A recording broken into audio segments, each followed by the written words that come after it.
இப்ப இந்த நிலை யார் விட்டுன்னு வாங்க போலாம். ஏமா பொண்ணு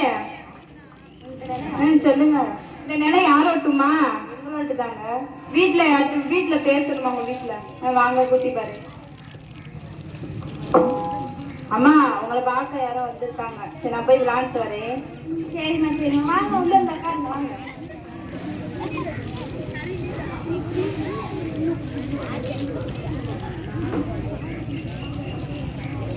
உட்காருங்க, ஏதாவது நான் உங்களுக்கு பிடி கேட்டு வரேன்.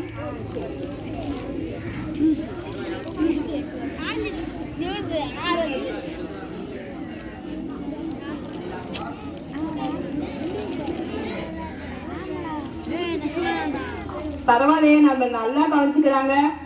ஆமா ஆமா நல்லா கவனிச்சுக்கிறாங்க. உட்காருங்க, உங்ககிட்ட பேசணும். உங்க வீட்டுல யாரும் இல்லையா? கூட்டிப்பா. உட்காருங்க, உங்ககிட்ட பேசணும்.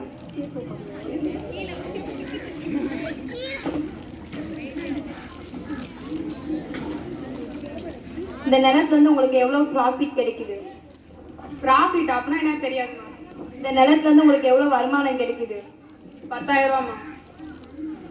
மிஞ்சி மிஞ்சி போனா கையில ஒரு 10,000 சேருங்க, அவ்வளவுதாங்க.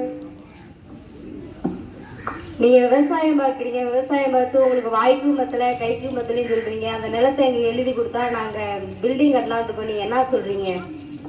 இதை பத்தியில எனக்கு ஒன்றும் தெரியாதம்மா. எங்க ஊர்லயே பெரிய நாட்டாம இருக்கா, அவட்டமா கேட்கணும். சரிங்க.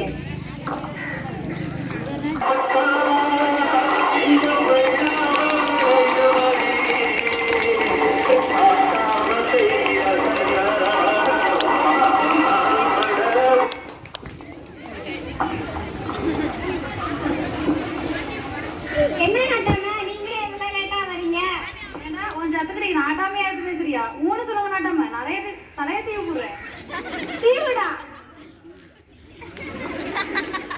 நீ நல்லா வருவடா கணக்கு. ஏன்னா நாட்டாம வெக்கமா இருக்கும். என்றா பஞ்சாயத்து கிழக்கு பேர் ராமசாமி இருக்கானுங்கல்ல, அவன் நிலத்தை யாரும் கேட்க வந்தாங்களாமா. கூப்பிடுற அந்த ராமசாமிய. அந்த ராமசாமி பஞ்சாயத்து கூட்டி என்ன ஓரம் அடிக்கிற வாழ நாட்டாமுக்கு போறாரு. வணக்கம் வணக்கம். என்னமா கண்டு என்னமா பிரச்சனை? இல்லைங்க மேடம், நாங்க வீட்டுல இருந்தப்ப யாரும் நேரத்தை கேட்டு வந்திருந்தாங்க. நான் கூட நினைச்சேன் அடுப்பு பத்திரலாம் தான் நினைச்சிச்சு. உங்ககிட்ட ஒருத்தர் கூப்பிடுறாருங்கள. குட் மார்னிங் நாட்டாம. என்னடா புரியாத பாசை தான் பேசுறாங்க நாட்டாம. அவங்க ஆங்கிலத்துல வணக்கம் சொல்றாங்க நாட்டாம. ஓ அப்படியா? குட் மார்னிங் குட் மார்னிங் என்றா?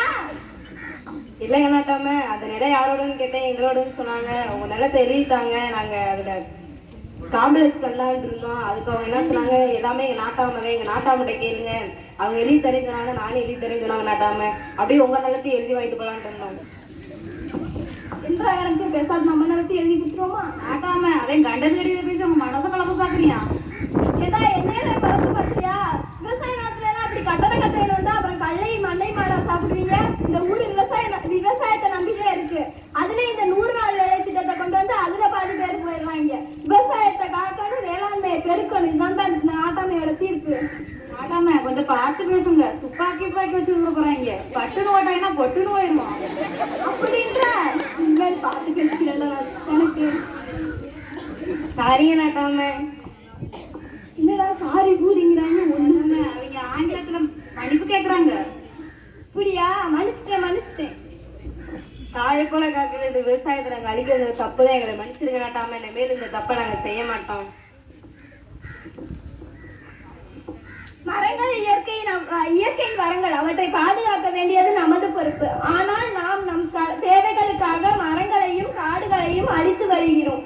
இப்படியே போனால் எதிர்காலத்தில் தண்ணீருக்காகவும் காற்றுக்காகவும் அடுத்த நாட்டை எதிர்பார்க்க வேண்டிய நிலைமை ஏற்படும். ஒவ்வொரு மரத்தின்